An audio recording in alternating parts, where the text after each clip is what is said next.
Welcome to the AEN Stories channel. In investment banking, people like to say that numbers don't lie.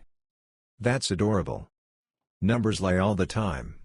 They lie in glossy pitch books, in carefully massaged forecasts, in decks where just a EBITDA is a kind of performance art. But there's one place numbers don't lie, in raw transaction records. Wire transfers. Settlement reports. That's the real diary of what happened. My name is Andrew Keller. I'm 41, and for most of my adult life I was a vice president at a big investment bank, the kind with too much marble in the lobby and coffee that's somehow both terrible and $12. If you'd met me 3 years ago, you'd have seen a guy who looked like the standard issue finance cliché, suit, tie, phone glued to his hand, talking about deal flow like it was oxygen. You would not have seen the part where I actually liked what I did. The puzzle of it. The way money moves shapes everything, and understanding that felt like having X-ray vision. You also would have seen what I thought was my biggest asset, my wife, Harper. Harper was, an economist. Smart, sharp, ambitious in a way that made me feel a little lazy, which is impressive given the hours I was working. We met at a conference in Chicago, the kind of event where everyone wears name badges and pretends the coffee isn't burning a hole through the urn. She just stepped off a panel about emerging markets and risk, and I'd skipped the panel entirely because I was on a call trying to keep a deal from blowing up over some covenant language. We bumped into each other by the coffee station when I finally escaped. "You look like someone who just convinced a client that math doesn't apply to them," she said, handing me a cup. "That's most of my job," I replied. "Andrew." I pointed to my badge, "because that's what you do." "Harper," she said, tapping hers. I was on the boring side of the room. "I doubt that," I said. "Anyone talking about risk is my kind of boring." She smirked.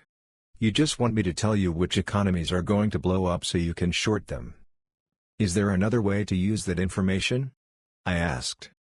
We talked for an hour by those terrible urns. She made macroeconomic trends sound like gossip. I made structuring synthetic instruments sound less evil than it is. We went to dinner, then another dinner, then we started planning flights to align our travel by coincidence. We married 3 years later. It was small, family, a few friends, one client who invited himself and brought a gift so expensive we all forgave him. Harper kept her last name professionally. I joked that she only wanted Keller on the joint checking account. People called us a power couple, mostly because they like labeling things. In reality, it felt more like a merger, my world of deals and her world of research and policy, combined into one hyper-efficient unit that could talk about bond spreads and Netflix shows with equal fluency. I trusted her. Completely. With my schedule, my secrets, my passwords, my life. If this were one of those inspirational LinkedIn posts, I'd stop there and pivot into some platitude about work-life balance. But this isn't that. This is the story of how my wife showed up to a corporate reception holding my boss's hand. We'll get there. First, the slow part. The drift. In banking we have this concept of creeping risk, the small exposures you take on that don't seem like a big deal until one day they add up and your dashboard lights up like a Christmas tree. That's what happened in my marriage. The risk crept. It started innocently enough, Harper's new job. She'd been working at a think tank, writing long reports that only 5 people read and one senator misquoted.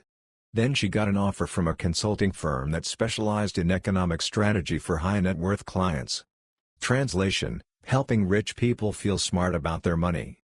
"The pay is stupid," she said, sliding the offer letter across the table. "And they have offices in London and Singapore." "Do we like them?" I asked, scanning the letter. "We like their money," she said. "And their clients are interesting." "I thought I was your interesting client," I said.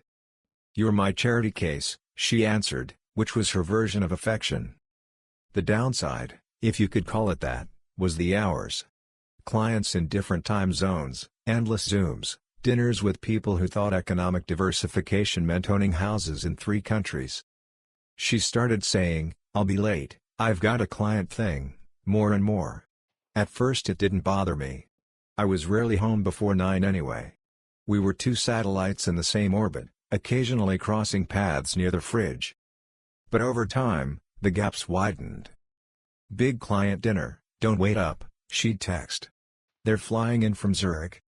Working with a client on a restructuring, "Might be late," she'd say on a Sunday afternoon, grabbing her laptop bag. Her phone, once casually abandoned on the coffee table, started traveling with her from room to room. It lived face down, always. A little rectangle of secrets. I noticed. Of course I did. I just chose not to do anything about it because acknowledging you're uneasy about your own marriage is a lot harder than drafting a memo about credit risk. I told myself a story: Harper is ambitious. Clients demand attention. I work insane hours, who am I to judge? This is just the new normal. Couples adjust. Right? Then came the corporate reception. Every year, the bank throws a gargantuan event for clients and executives, a sort of capitalism prom. There's an open bar, bad jazz, and a lot of people pretending they didn't just send each other threatening emails about fees that morning. This particular year, I had more reason than usual to show up. I just closed a sizable deal and there was talk, whispers, really, of elevating me. In our world, that means maybe we'll promote you if the wind blows right and you don't make anyone mad. Harper was supposed to meet me there. "I'll come straight from a client dinner," she'd said. "Text me when you're there. I want to see you schmooze." I arrived early, did the rounds, shook hands, nodded at people with better haircuts than me. The ballroom was the usual: chandeliers, white tablecloths, those tiny appetizers that require 3 bites and a napkin strategy. My boss, Daniel Mercer, Dan if you were under him, Daniel if you were above him, was holding court near the bar. He'd been a managing director since before I learned what a balance sheet was. Silver hair, tailored suits, smile that didn't quite reach his eyes. He'd taken a liking to me early on, or as close to liking as he got. "Keller," he said when he saw me. "You look like you closed something." "Trying my best to make us both richer," I replied. He clapped my shoulder. "Keep it up," he said. "The partnership committee has a long memory for revenue." That sentence would replay in my head later like a joke with a bad punchline. I checked my phone. Harper, no messages. She was late. Not unusual. I got another drink. I was mid-conversation with a client about distressed debt strategies when the room around me shifted. It's hard to explain, but you can feel it when attention moves from your conversation to something else. Heads turned. Voices dropped. I followed their gaze. There, at the entrance to the ballroom, under a crystal chandelier like a spotlight, was Harper. She looked incredible. I mean, she always did, but this was weaponized. Deep blue dress, hair up, the kind of earrings you don't wear unless someone important is picking up the tab. And she was holding someone's hand. Daniel's. My boss. They walked in like they'd rehearsed it. His hand was on the small of her back, hers curled comfortably around his. Not a colleague guiding someone through a crowd kind of touch. We arrived together and we will leave together kind of touch. I felt my stomach drop the way markets do when someone tweets something stupid. They hadn't seen me yet. I watched them work the room, smiling, accepting greetings. People noticed. I saw more than one executive raise an eyebrow. A couple of Harper's colleagues from the consulting firm looked like they'd bitten into something sour and were trying not to show it. I walked toward them because I'm apparently the kind of person who runs toward fires. "Harper," I said when I reached them. She turned. For a split second, something like guilt flashed across her face. Then it was gone, replaced by a cool, polished smile. "Andrew," she said. "You made it." "Had to," I said. "I hear the boss is here with A+1. Daniel's smile thinned but didn't disappear. "Keller," he said. "I see you've met our esteemed guest." "I have," I replied. "We share a mortgage." A couple of people nearby pretended to suddenly find the floral arrangements fascinating. Harper squeezed Daniel's hand once before releasing it. "Andrew, don't be provincial," she said under her breath. "We came in together from a client dinner." "Client dinner," I repeated. "Very hands-on client service." She sighed, annoyed. "Not here," she murmured. "This is not the place." "Seems like exactly the place," I said. You chose it. Daniel leaned in slightly, voice dropping. Let's all be adults, he said. These events are about the firm. We wouldn't want a scene, would we? It was a threat wrapped in etiquette. For a moment, I considered it. I imagined grabbing a champagne glass and clinking it with a spoon, getting everyone's attention, and announcing what was going on. It flashed through my mind like a trailer for a movie I would never see. Instead, I smiled. Wouldn't dream of it, I said. Enjoy the party. I walked away before my face betrayed me. The rest of the night was a blur. I shook hands I didn't feel, laughed at jokes I didn't hear, and drank just enough to take the edge off without giving anyone an HR story. Harper didn't come home that night. When I finally made it back to our apartment, the bed was empty, her side undisturbed. Her toothbrush was still in the holder. Her coat was gone. She texted the next morning at 6, staying at a hotel. Don't be dramatic. I stared at the screen, then showered, shaved, and went to work because that's what you do when your life is on fire and you're in a client-facing role. The days after are what I now think of as the ghost week. I did my job by muscle memory, calls, meetings, models, emails. I lived out of my office, literally slept on the leather couch a couple of nights because the thought of going home to our silent apartment was worse than falling asleep under a framed tombstone of a deal I'd done 5 years ago. A junior analyst found me there one morning, tie loosened, jacket as a blanket. "Big night, sir?" he asked awkwardly. "Something like that," I said. "Don't do this. Get a life." He nodded, not sure if I was joking. I thought about asking for a transfer. Some other group, some other city. London, maybe. Hong Kong. Just away. I even pulled up the internal job listings one night, staring at them like real estate ads. But every time I imagined leaving, I saw Daniel's face at that party. His hand on my wife's back.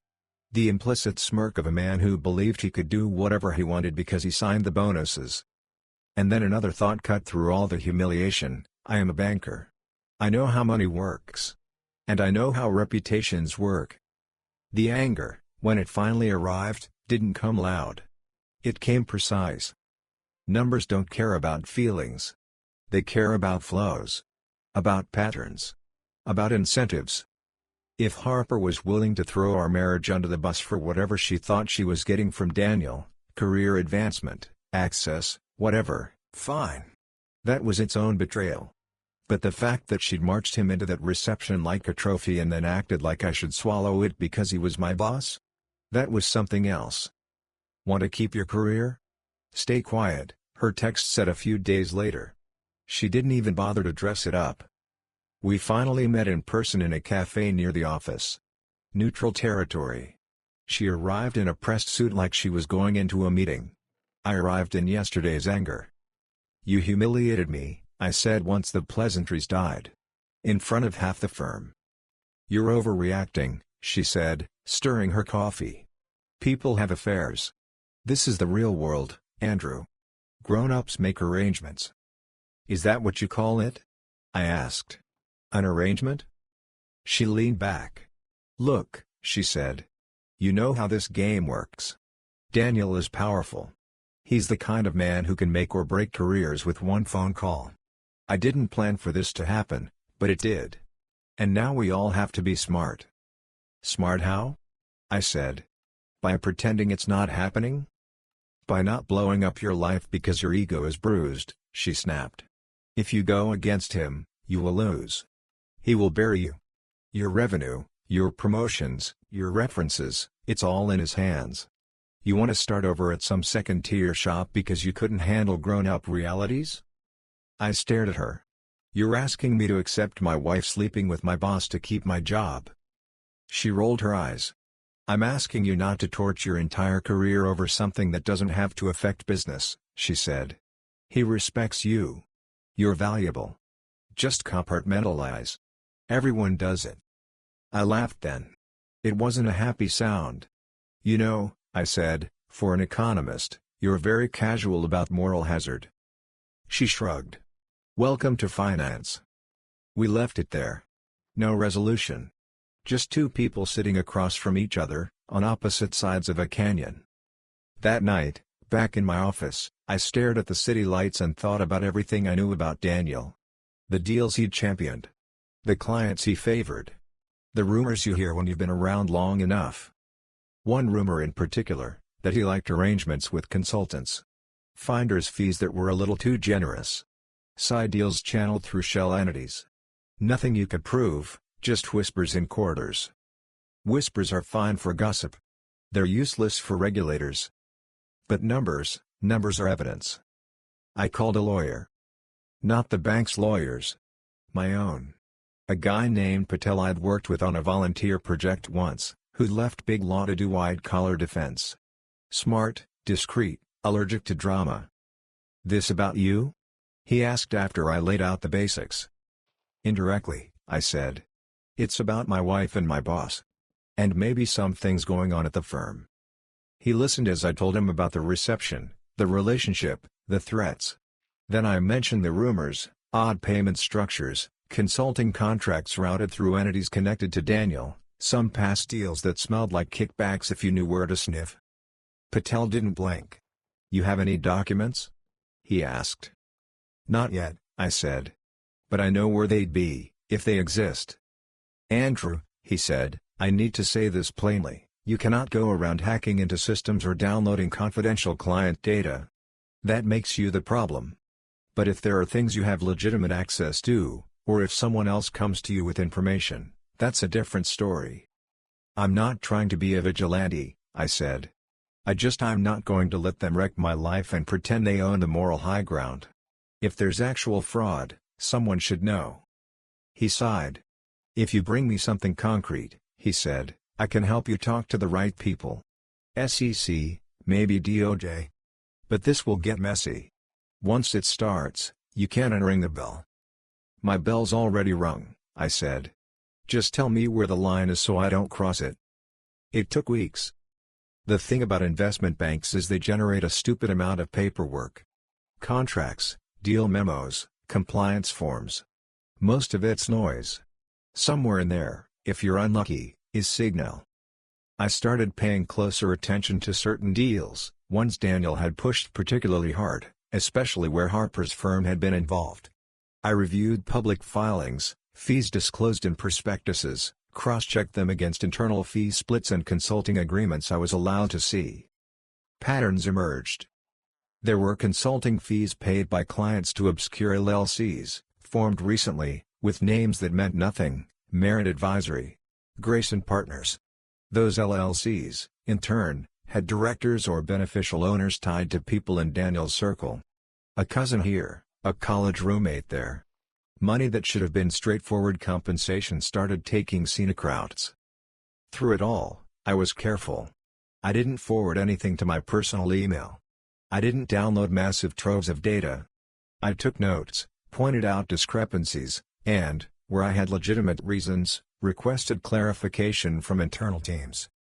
You'd be surprised how much you can learn just by saying, "Hey, can someone explain this fee?" It looks higher than market, on a shared thread, and watching people panic in reply. In parallel, Patel did his own digging. Through public records, through contacts, through his own pattern recognition. He connected dots I didn't know existed. We built a picture, of deals channeled to specific funds in exchange for incentive payments, of consulting contracts that were essentially bribes for allocating business, of personal transfers from entities connected to those funds to accounts that, if you trace them far enough, led back to Daniel. And, yes, to Harper. There were wire transfers labeled retainer and bonus to an account in her name, from companies that had no legitimate reason to be paying her directly. On paper, she was just a consultant's consultant. In reality, she was a paid conduit. When I confronted her, not angrily, just with copies of a few wires, she laughed. "You went through my finances?" she said. "That's rich." "You took money from entities that are clearly part of a kickback chain," I said. "You didn't think anyone would notice?" "It's all legal," she said breezily. "These are consulting fees. I provide value." "What value?" I asked. "Sleeping with the guy who decides where the bank sends business?" She smiled, "A mean little thing." "You're jealous and sanctimonious," she said. "It's not a great combo." "So just to be clear," I said, "you're financially benefiting from arrangements that could be illegal, and you're telling me this is no big deal." "I'm telling you," she said, "that if you try to spin this into some crusade, you will lose. Daniel will deny it. The firm will circle the wagons. You will look like a bitter soon-to-be divorced husband trying to bring everyone down with you. You think the SEC cares about your hurt feelings?" It was a good speech. She knew exactly where to jab. Reputation. Motive. Optics. Unfortunately for her, she'd forgotten one thing: regulators love paper. By the time we were having that conversation, Patel already had a package ready. Summaries, transaction chains, supporting documents. Not everything, we weren't trying to build the entire case ourselves, but enough to justify a serious look. "We can either tip them anonymously," he said, "or you can be the whistleblower." "Whistleblower," I repeated. "That's a heavy word." "It comes with risks," he said. "Retaliation, blacklisting. But also protections. And, if the case is big enough, sometimes a reward. I doubt you're doing this for the money, but it's there." "I'm doing this," I said, "because if I don't, I'm complicit. And because I'm tired of people like Daniel acting like the rules are for other people." He nodded. "Then we go to the SEC," he said. We did it quietly. There's no dramatic scene where you walk into a government building with a box of papers and slam it on a desk. There are forms. There are scheduled meetings. There's a conference room with bad coffee and overworked attorneys who've seen everything. I sat with two of them, plus Patel, and walked through what we'd found. I was careful. I drew clear lines between what I knew firsthand and what was inference. I gave them names, dates, deal codes. I did not mention my wife and boss's romance. That was salacious, but not the point. The point was money. "This feels like pay-to-play," one of the SEC lawyers said, tapping a page. "Allocations in exchange for side payments. Classic." "I'm not here to tell you what it is," I said. "Just what I see." "We'll need more," she said. "We can subpoena records, talk to counterparties, but it'll take time. Are you prepared for that? For this to get uncomfortable where you work?" I thought of Daniel's hand on Harper's back. Of her saying, "You won't dare go against him." Of all the times I'd swallowed my pride and pretended not to see things that were right in front of me. "Yes," I said. "I'm prepared." The next few months were surreal. On the surface, life went on. Deals, meetings, quarterly reviews. Daniel was as smooth as ever in the office, maybe even more so, as if he sensed something and doubled down on being the leader. Behind the scenes, though, things shifted. There were whispers about added compliance reviews. We got emails about enhanced internal controls and updated policies regarding third-party consultants. The general counsel looked perpetually stressed. Then, one morning, Daniel didn't show up. At our level, you know when something's off. His assistant looked rattled. His calendar was cleared with no explanation. Gossip channels lit up. By afternoon, there was a terse internal memo, effective immediately: "Daniel Mercer is no longer with the firm. We thank him for his years of service." No farewell drinks. No spending more time with family. Just gone. People speculated. Midlife crisis. Health issues. A deal gone bad. I knew better. So did a few people with better sources. Word leaked, as it always does, that regulators were sniffing around some past transactions. The firm, in self-preservation mode, cut him loose. Harper texted me, "Did you do this?" I replied, "No." He did. She lost her job not long after. When a consulting firm's clients start getting inquiries from regulators about payments that went through your shop, they connect the dots fast. The entity that had been paying her consulting fees was dissolved. Her firm let her go in a mutual decision. Be careful whenever you hear that phrase, it usually means we pushed, they fell. The divorce was ugly, in the way divorces are when pride is more damaged than anything else. There were arguments about assets, the apartment, the accounts, the investments. Her lawyer tried to paint me as vindictive, using the regulatory mess as a cudgel. It didn't work. The financial records were what they were. In the end, between legal fees and some very unfavorable findings about her undisclosed income, she walked away with far less than she'd planned. I didn't dance on that. I'd loved her, once. Watching someone dismantle their own life is not satisfying, even when they've done the same to you. As for me and the firm, well, they never officially acknowledged my role. Big institutions like to pretend things just happen and then they heroically respond. But there were little signs. A private meeting with someone 2 levels above Daniel's old job who thanked me for my candor and commitment to the firm's integrity. An offer to move into a role with less client-facing pressure and more strategic oversight, which is corporate speak for "we'd like to keep you where we can see you." I thought about it. A safer path. A quiet life inside the machine. After all, I'd spent 15 years climbing this particular ladder.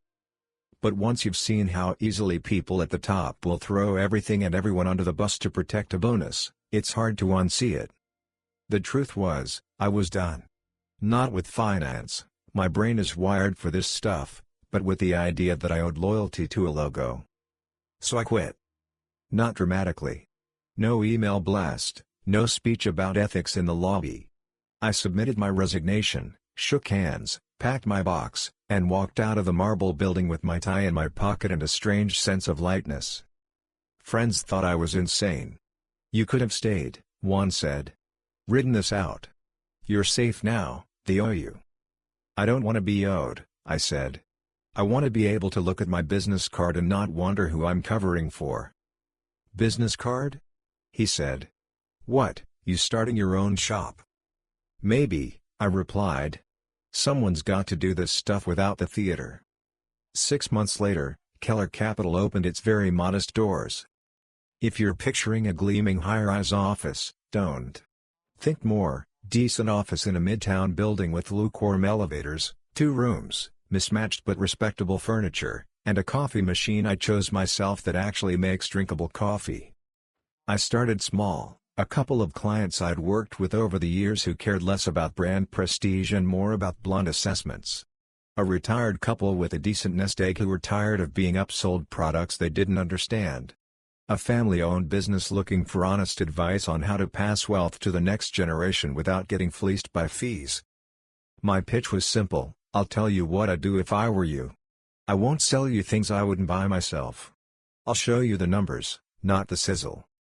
When I ordered the sign for the door, the print shop guy asked, "You want a slogan?"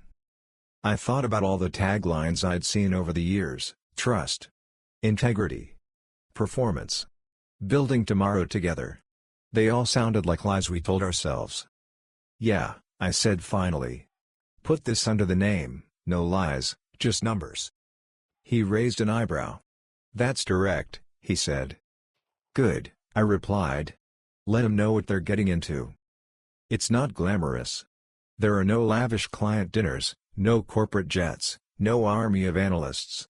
There's me, a couple of smart hires I poached from places that didn't deserve them, and a slowly growing roster of people who like their advice straight and their fees transparent. Do I miss the big league sometimes? Sure. There's an adrenaline to 9-figure deals that you don't get helping a family restructure their portfolios so they can retire without selling the house. But there's also something deeply satisfying about knowing that if my firm's name ever shows up in a regulator's file, it won't be for kickbacks. Every now and then, someone at a conference will ask, "So why did you leave the bank?" "You were on track." I'll smile and give them the polite version. "Differences in philosophy," I'll say. "Wanted to build something where I control the risk." If they push, if they seem like they're asking not out of nosiness but because they're weighing their own compromises, I might give them a bit more. I'll tell them that once upon a time, my wife walked into a room holding my boss's hand and told me that if I wanted to keep my career, I'd shut up and play along. That I almost did. That instead, I remembered that I know how to follow money. And that sometimes the only way to keep your integrity is to blow up the very thing you thought you were protecting. Was it worth it? One asked me recently, genuinely. I thought about my little office, my no-nonsense clients, my lack of a corporate amex. I thought about sleeping on a leather couch in a building paid for by other people's lies. "Yeah," I said. It was. Numbers don't always tell the truth. But if you stare at them long enough, they'll usually stop lying.